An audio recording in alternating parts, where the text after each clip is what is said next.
Thank you very much. And Prime Minister, I'm delighted to be back in Pristina.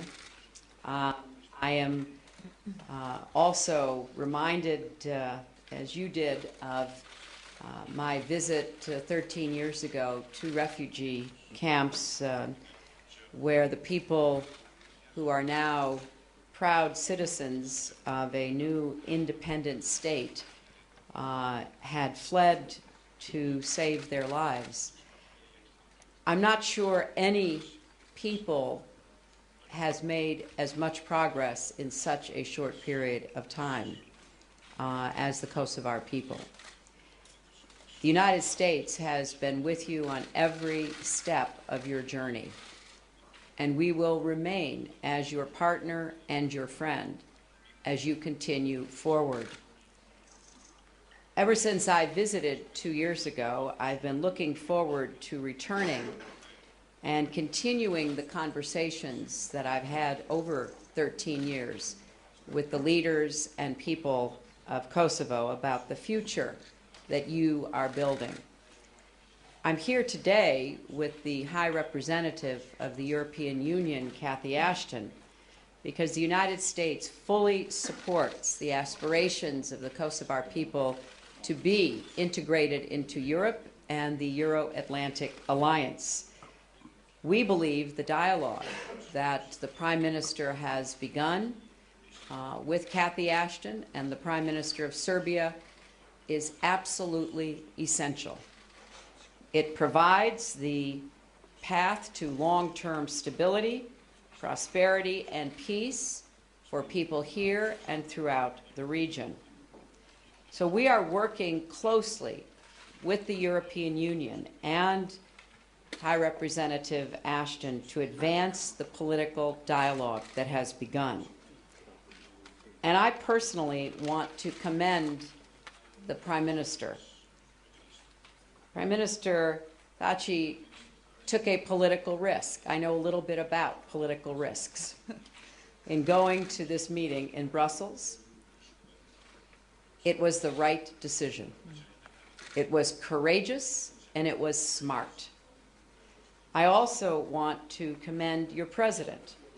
President Yayaga has represented Kosovo very well around the world. She has changed minds and hearts about Kosovo and about your future. My message yesterday in Belgrade is the same as my message here today in Pristina. The United States urges all parties to continue to work to implement the agreements reached to date, to reach agreements in new areas, and to advance concrete measures to normalize relations. Normalization of relations is key to future progress for both Serbia and Kosovo. But we believe in the United States that these steps taken by Kosovo are especially important for you. We think that moving toward the European Union will give you the rewards for the hard work, the sacrifice of the people of this generation and the past and future generations to come. So I urge Kosovo's leaders to continue to carry out negotiations in good faith. Certainly addressing the concerns of the Kosovo Serbs will be critical.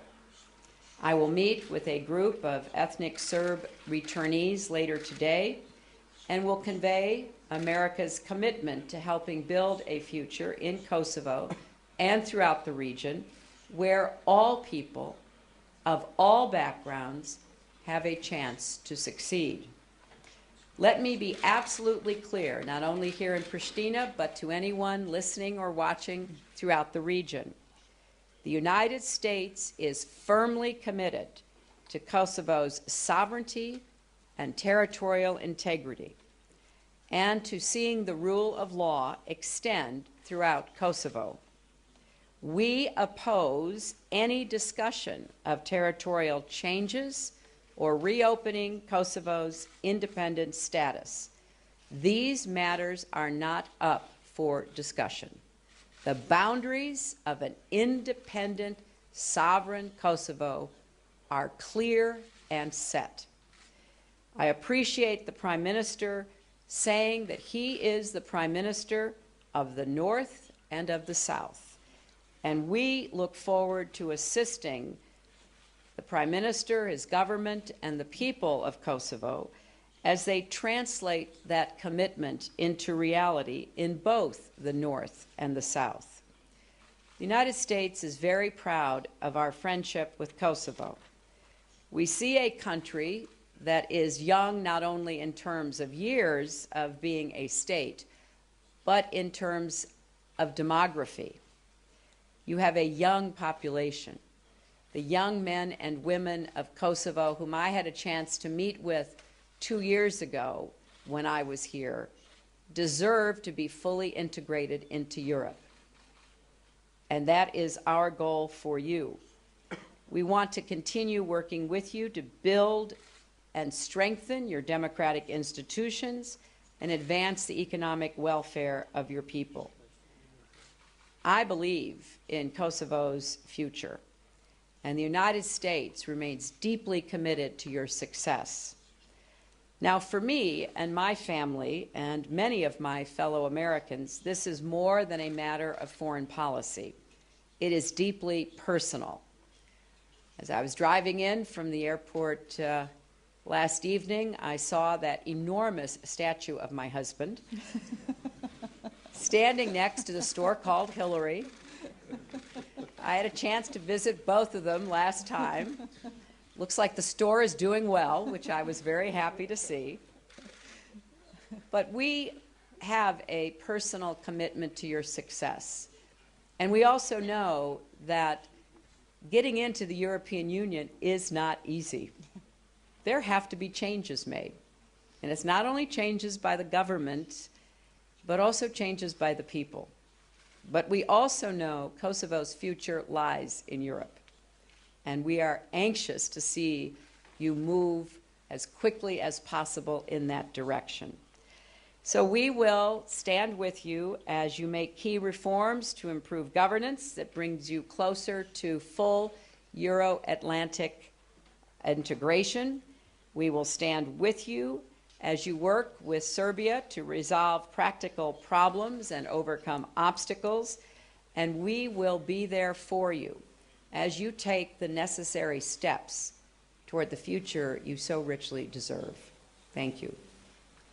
Now, I would kindly pass the floor for a press statement to Honourable Lady Catherine Ashton. Well, thank you very much. And can I first of all say how delighted I am to be back, and especially delighted to be back with Secretary Clinton, my friend Hillary, who I know has a very special place in the hearts of the people of Kosovo.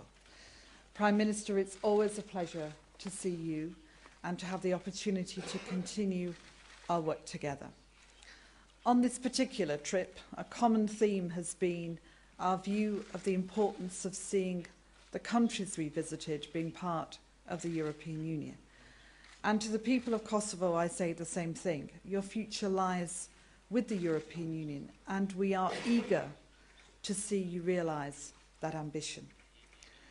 As Secretary Clinton said, the road is not easy. Every country that comes into the European Union will tell you it gets harder before it gets easier. There are many things that need to be done, but they're worth doing, because at the end of it, you will have a country that is stronger economically, stronger politically, where the rule of law is observed correctly, where human rights are fully respected. And though I would also say that all countries need to continue to be vigilant and to continue on the journey that they undertake in these regards, nonetheless, you will arrive at the European Union with great strength. And I personally look forward to that day very much. The dialogue that we've begun is not easy. It's not easy for the Prime Minister. It's not easy for the Prime Minister of Serbia, Prime Minister Dacic, either. And I know that for the people of Kosovo, with the history and the fears that you have, it's not easy either. But we commit to you that this dialogue is about making lives better, It's about normalising life so that the people who live in the north can go about their daily lives feeling part of a community, feeling part in their lives of a society. And it's about doing so by sitting down and talking openly and freely.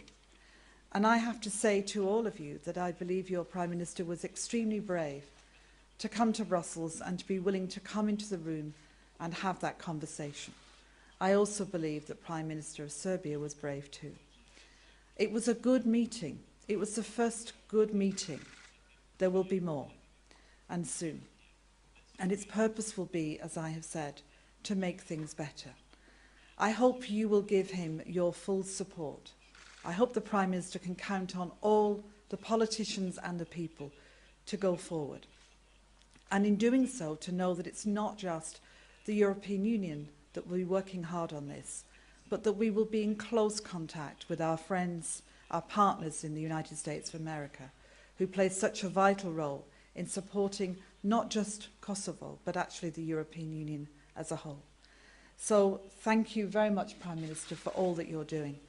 Secretary Clinton, as this is our last press conference on this particular trip, what a pleasure it's been to travel with you and to work so closely with you. And to all of you, I wish this country every possible success. Thank you. I did it.